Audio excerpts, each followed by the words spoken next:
ADGP Punjab Farooqui ने Doaba college में पहुंचकर हिंदुस्तान के लोगों को अपील और नसीहत दी कि हम अपने काम के प्रति लगन और ईमानदारी से एक दूसरे का सहयोग करें। जिस दिन हम लोग एक दूसरे का सहयोग करना शुरू कर देंगे उस दिन हम एक सुपर पावर होंगे। Total India news Ali Hussain की रिपोर्ट। आज अगर कोई पुलिस ऑफिसर, कोई डॉक्टर, कोई इंजीनियर किसी भी बड़े ओहदे पर हो, अगर वो ईमानदार नहीं है देश के प्रति, अपने प्रति, समाज के प्रति और भ्रष्टाचार में लिप्त है, तो ऐसा टैलेंट हमारे लिए वेस्ट है। देश के लिए उस टैलेंट का कोई मतलब नहीं है।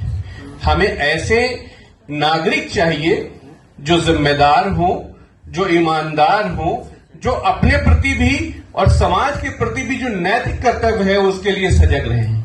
और जिस दिन हम ऐसा करने में कामयाब हो जाएंगे, हमको विश्व शक्ति बनने से कोई रोक ही नहीं सकता, क्योंकि जब तक आत्मबल ना हो तब तक हम किसी भी शत्रु का सामना नहीं कर सकते।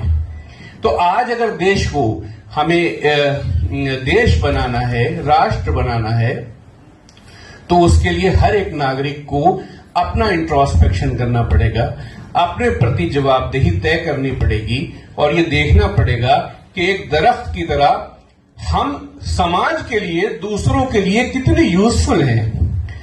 हमारे जो एक सामने दरख्त लगा हो वो किसी से कुछ एक्सपेक्ट नहीं करता। किसी फल का दरख्त हो वो सिर्फ फल समाज में बांट रहा होता है और उसकी एक्सपेक्टेशन लोगों से कुछ नहीं होती। इसी तरीके से without any expectation we are suppose to deliver. मैं बहुत सारे अपने परिवारों में देखता रहता हूं, सपोज हम अपने किसी रिश्तेदार के लिए कोई एफर्ट कर लेते हैं और कुछ और मान लो उसके लिए कोई अच्छा सलूक करते हैं, तो दूसरे दिन से ही हम एक्सपेक्ट करने लगते हैं कि वो हमारे लिए कृतज्ञ हो और हमारे प्रति जो है वो उसकी तरफ से कोई ना कोई जेस्चर होते रहना चाहिए।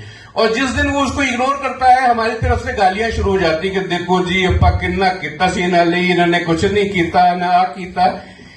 ये एक्सपेक्टेशन जो है ये हमारी बुराइयों की जड़ है। हमें एक दरख्त की तरह से दूसरे से, किसी से कुछ एक्सपेक्ट किए बगैर अपने कर्तव्यों का निर्वहन करना चाहिए। हमें अगर लगता है कि किसी की मदद करनी चाहिए तो हमको मदद कर देनी चाहिए, इस एक्सपेक्टेशन के बगैर कि वो पलट के हमारे लिए कुछ करेगा।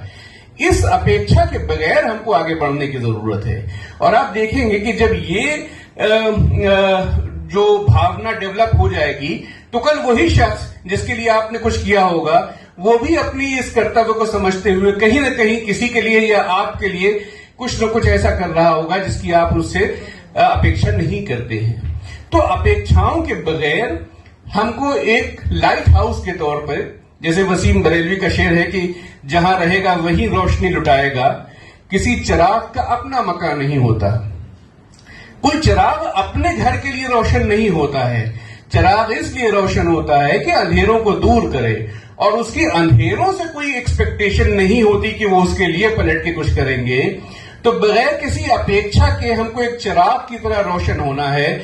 और जिस दिन हम ये सीख जाएंगे, हमें लगता है कि हम अपने शहीदों के बलिदान के प्रति ज्यादा बेहतर तरीके से उसको इवेल्युएट करने वाले होंगे और हमारी यही सच्ची श्रद्धांजलि उनके लिए होगी।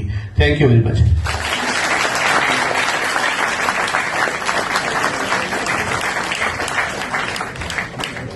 फारूकी साहब ने जो शब्द यहाँ से आपसे जिस तरह से वो मुखातिब हुए, मुझे लगता है कि उसके बाद कुछ भी कहना वाजिब नहीं होगा। आगे बढ़ते हैं।